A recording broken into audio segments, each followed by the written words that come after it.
नमस्कार दोस्तों, मेरा नाम है विमल तिवारी और आपका स्वागत है आपके अपने यूट्यूब चैनल आर्मी ऑपरेशंस में। पिछले वीडियो जो कि इंट्रोडक्टरी वीडियो थी उसमें आप लोगों ने बहुत सारा प्यार दिया, उसके लिए बहुत बहुत धन्यवाद। ऐसे ही अपना प्यार बनाए रखें तो मैं आने वाले टाइम पे और अच्छे अच्छे कंटेंट डालता रहूँगा। तो आज का, जैसे कि मैंने आप लोगों को पिछले वीडियो में ही बताया था कि आज की जो वीडियो होगी वो जो हंदवाड़ा में ऑपरेशन किया था हमारी इंडियन आर्मी के जवानों ने और जम्मू कश्मीर की पुलिस ने, उस ऑपरेशन के बारे में, उस ऑपरेशन की क्या कहानी थी, कैसे किया गया, क्या हुआ, पूरी जानकारी इस वीडियो में आपको मिलेगी। तो चलिए शुरू करते हैं।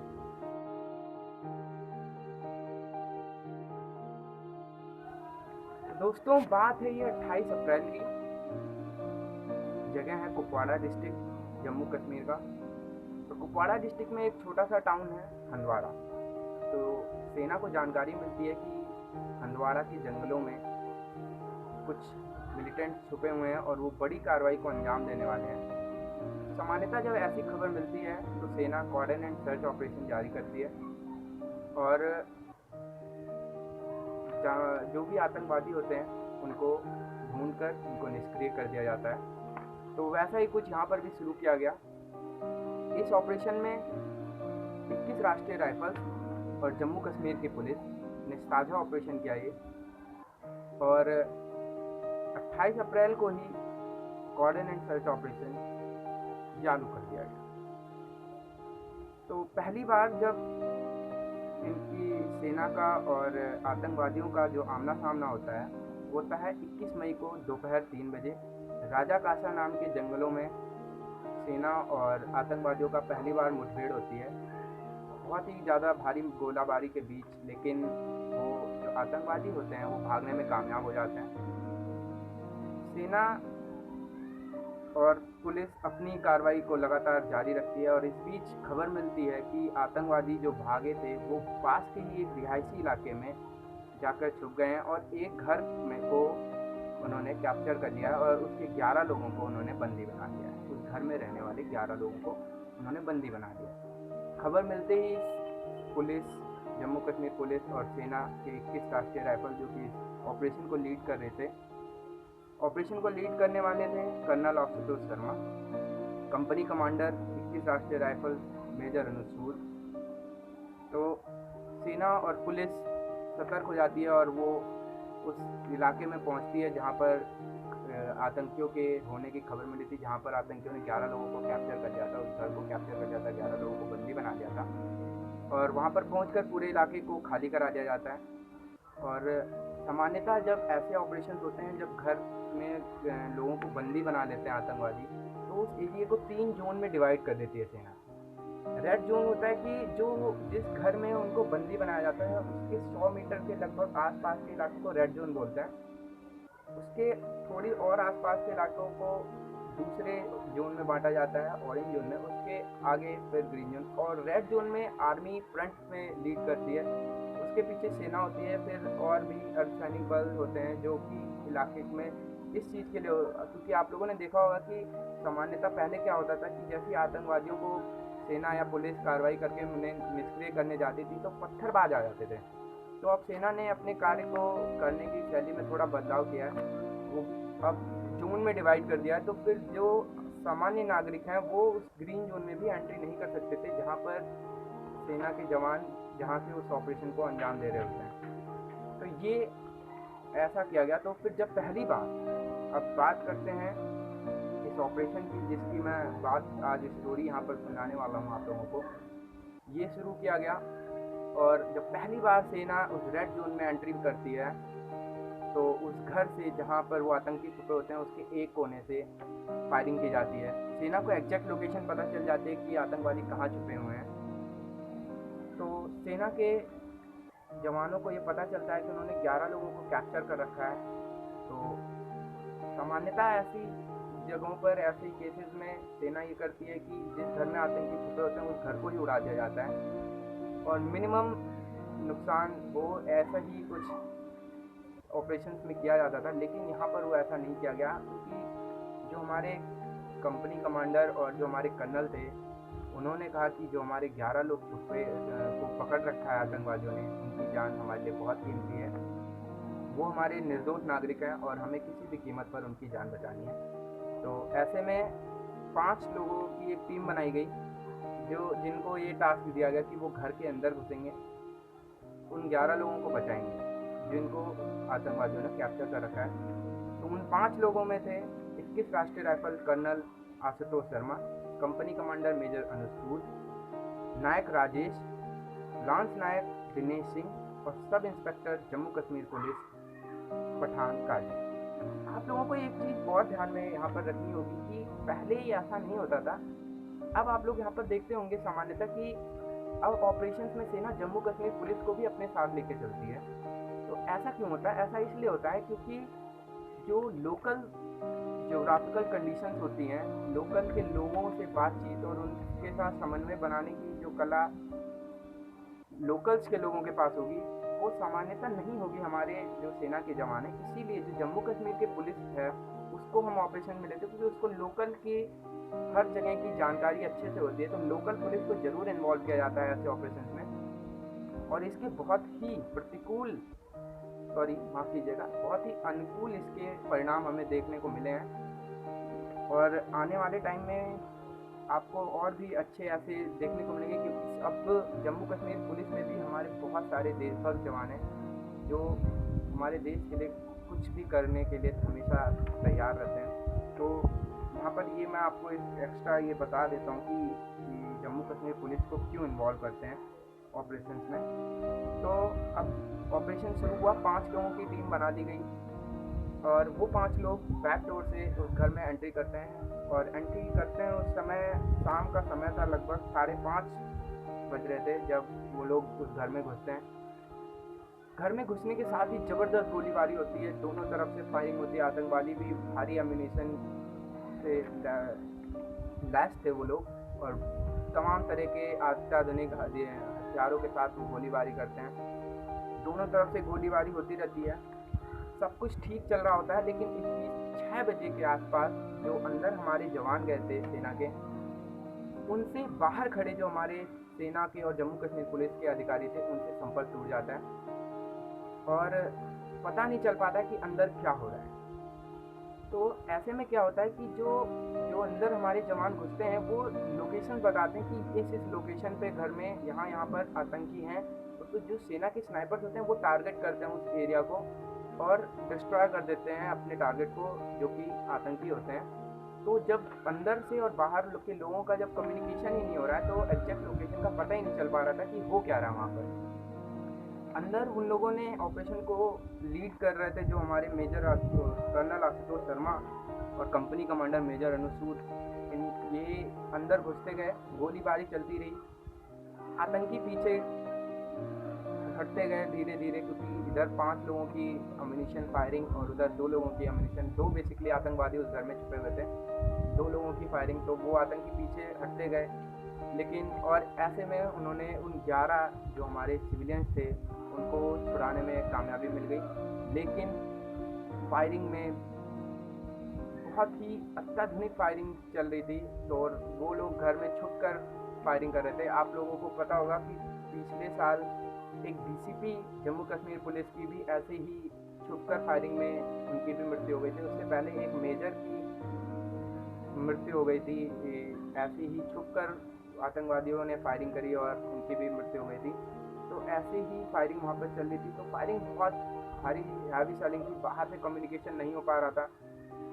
तो मैंने आप लोगों को पिछले वीडियो में बताया था कि कैसे ये फ़ोन कॉल्स ने इस ऑपरेशन में बहुत ही ज़्यादा रोल प्ले किया और ऑपरेशन को अंजाम तक पहुंचने में वो फ़ोन कॉल बहुत इंपॉर्टेंट रहा। तो वो फ़ोन कॉल थी 10 बजे के आसपास, जब सेना का और अंदर हमारे जितने भी अधिकारी और जितने भी हमारे सेना के जवान गए हुए थे उनसे जब कांटेक्ट नहीं हो पा रहा था। तो उस बीच 10 बजे के आसपास रात में जो हमारे कर्नल थे आशुतोष शर्मा, उनके फ़ोन से हमारा कांटेक्ट होता है, जो बाहर खड़े लोग होते हैं, और वो जैसे ही उनका जो भी वार्तालाप होता है उसमें केवल उस कर्नल आशुतोष शर्मा की तरफ से एक ही जवाब आता है। वो 2 शब्द बोले जाते हैं और उन 2 शब्द के बाद ही पूरा ऑपरेशन अपने अंजाम तक पहुंच जाता है। वो 2 शब्द वो बोलते हैं, अस्सलाम वालेकुम। वो बेसिकली सेना ऐसे ऑपरेशन में कोड वर्ड में ही बात करती है। तो अस्सलाम वालेकुम वर्ड जैसे ही उन बाहर खड़े अधिकारियों और सेना के जवानों ने सुना, उनको पता चल गया कि हमारा बहुत ही भारी नुकसान हो चुका है। और इतना सुनने के साथ ही जो बाहर खड़े जवान होते हैं वो फायरिंग चालू कर देते हैं, और फायरिंग चलती है रात के 1:35 तक लगभग। फायरिंग लगातार सेना के जवान जो बाहर खड़े रहते हैं, फायरिंग चलती रहती है। फिर 1:35 पर फायरिंग रुकती है। फिर सेना की एक टुकड़ी जाती है सर्च करने के लिए, उस घर में घुसती है। घर में मिलती है 5 हमारे जो जवान थे वो शहीद हो गए थे। 2 आतंकवादी भी ढेर हो चुके थे, और उन आतंकवादियों में से एक की पुष्टि हुई टॉप लश्कर कमांडर हैदर के रूप में, जो कि बहुत बड़ी कामयाबी थी। इससे क्या हुआ कि जो लश्कर के ये टॉप कमांडर था, ये आतंकवादियों की भर्ती करता था। तो कुछ समय के लिए अब लश्कर के आतंकवादी तो चुप ही रहेंगे, उनमें हिम्मत नहीं पड़ेगी हमारे सेना के सामने उंगली उठाने की। लेकिन जो हमारा नुकसान हो चुका था, जो कर्नल और जो मेजर अनुसूद की और नायक और लांस नायक और सब इंस्पेक्टर पुलिस पठान काजी, इनकी मृत्यु ये बहुत ही दुखद थी सेना के जवानों के लिए।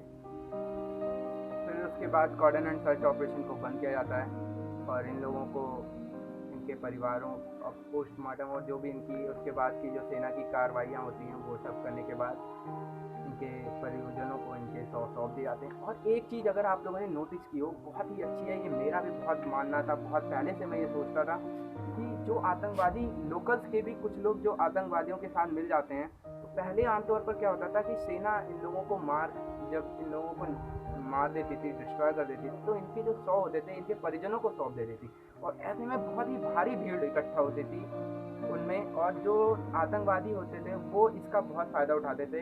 वो ऐसी जगहों पर जा कर के लोगों को, युवाओं को भटकाते थे कि देखो आपके अपने को मार दिया, जबकि उन्हें ये नहीं पता होता था कि वो खुद भटका हुआ था, वो उनके लिए ही खतरा था, जो अपने ही लोगों के लिए वो खतरा बन चुका था गलत तरीके से। एक वीडियो में आप लोगों को इस पर भी बनाऊंगा कि कैसे आतंकवादी लोगों को भटका देते हैं, जो युवा होते हैं उनके दिमाग में कैसी वैचारिक विष घोल देते हैं, और वो गलत चीज़ों को करने के लिए आगे आ जाते हैं।